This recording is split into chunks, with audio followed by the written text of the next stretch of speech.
भुवनशनाथं या देवी सर्वभूतेषु मातृरूपेण संस्थिता नमस्तस्यै नमस्तस्यै नमस्तस्यै नमो नमः। सादर प्रणाम, सादर जय श्री राम मित्रों, आप सभी का हमारे दर्शक चैनल पर बहुत बहुत स्वागत है। आज हम उपस्थित हुए नए विषय के साथ, नवरात्र में किस मंत्र का जप करना चाहिए। आज मैं आपको इस विषय में बताऊंगा। भूत पावन भगवान शिव जी ने 100 करोड़ मंत्रों की रचना की है। उसमें अधिकांश मंत्र माँ आदिशक्ति पराम्बा जगदम्बा जी के हैं।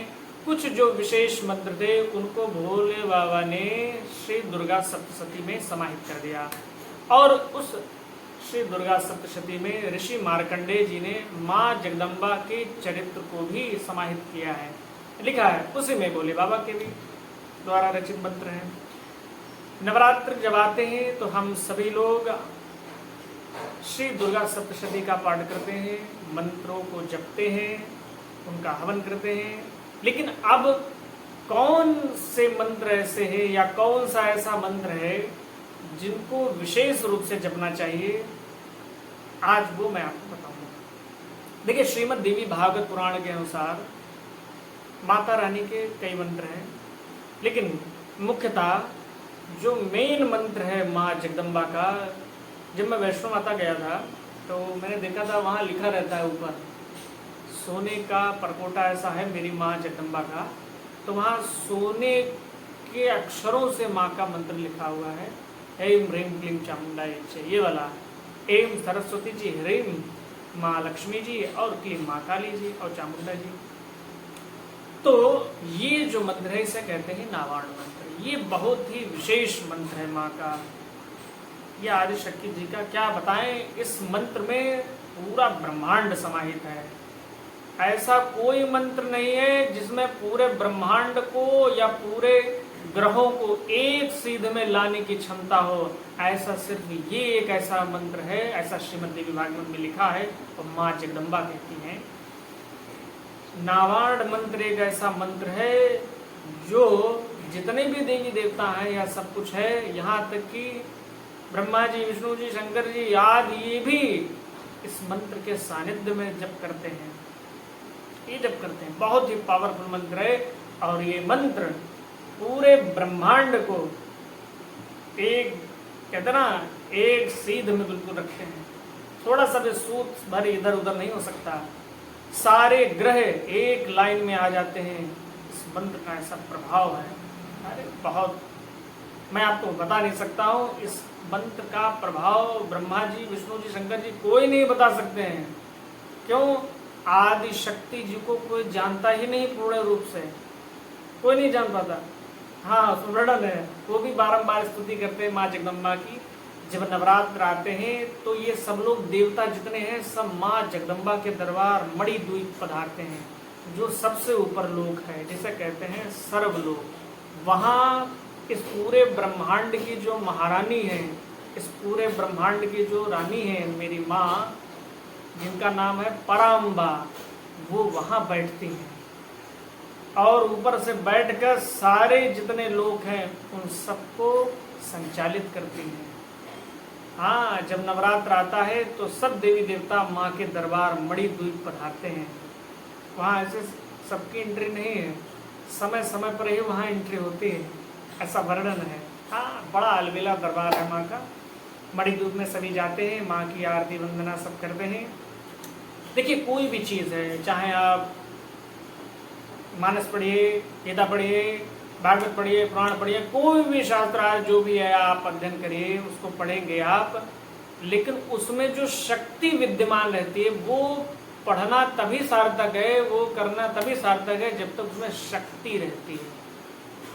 और ये शक्ति जगदम्बा की ही कृपा से समाहित रहती है, तब वो काम सिद्ध होता है। जितने भी देवी देवता हैं शक्ति के ही आश्रय में चलायमान हैं, शक्ति के ही आश्रय में इस पूरे सृष्टि को संचालित करते हैं। जो भी आपने देखा होगा, कोई वरदान देता है, कुछ करता है, आदि आदि नाना प्रकार से, आपको ऐसा हो जाए, ये हो जाए, तो ये होता कैसे है?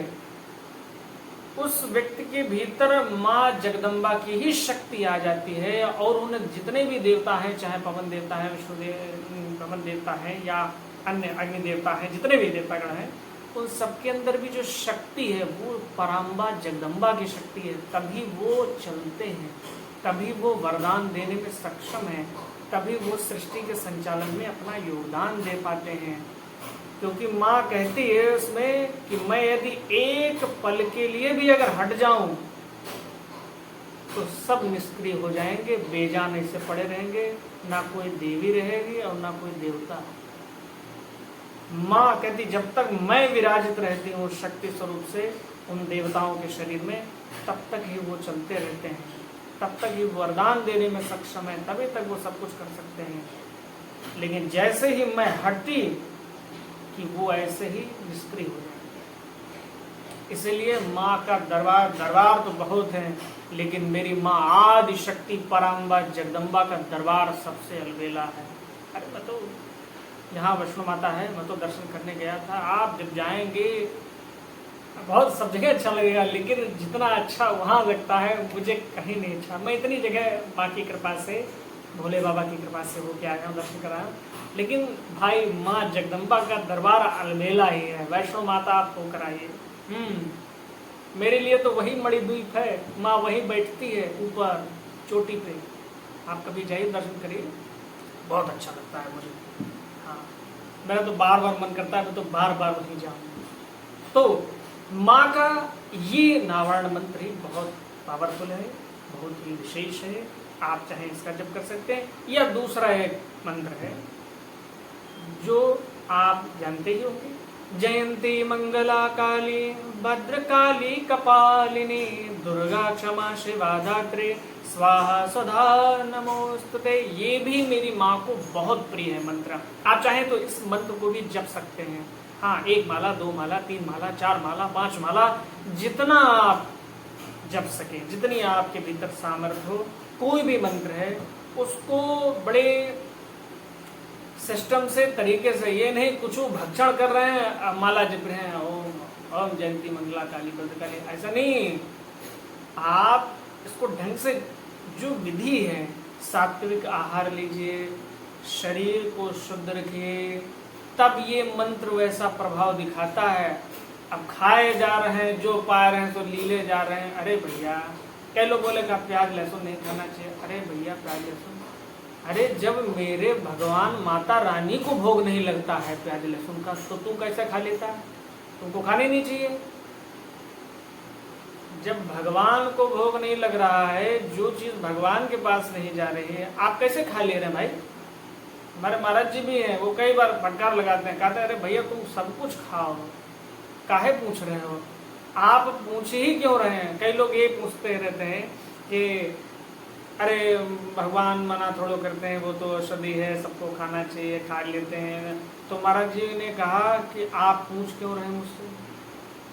अरे भैया, आपको कुछ खाना है, आपको मिठाई खानी है, आपको प्याज खाना है, लहसुन खाना है, अरे जो इच्छा हो सो करो। जहाँ जाना हो जहाँ जाओ, जहाँ लौटना हो वहाँ लौटो, जहाँ उठना उठो, जो मन हो वो, जैसे उठना है बैठना है वैसे मन हो वैसे करो। अरे कोई अस्वस्थ हो, शरीर से बीमार हो, चलो उसका समझ में आता है, हाँ चलो भाई वो खाएगा, नहीं तो चलेगा कैसे। लेकिन जो शरीर से सही है, स्वस्थ है, भगवान की कृपा से वो सही चल रहा है, तब आप ये क्यों ये गलत व्यवहार कर रहे हैं? शास्त्र के विरुद्ध आप जाएंगे तो चाहे कोनो मंत्र जपो, कुछ नहीं होने वाला, क्योंकि भाई उसकी विधि है। अब जैसे कई लोग कहते हैं गायत्री मंत्र जपे, भैया गायत्री मंत्र जपने के लिए बड़ा सात्विकता चाहिए, तब वो मंत्र प्रभाव दिखाता है, वरना उल्टा भुगता देगा, झेल जाओगे। हाँ, क्योंकि वो तेजस स्वरूप हैं। जैसे सूर्य की तपन होती है, जब यहाँ रहते हैं तो सूर्य भगवान इतना तपाते हैं, तब तक तो आप कहते घर में चलो, अंदर चलो, ओ बड़ा गर्मी है, पंखा चलाओ, तो समझ लीजिए वो जब प्रकट होती हैं उनका क्या तेज है। आप उनका जब मंत्र जपेंगे, उनका ध्यान करेंगे तो कितना तेज होगा।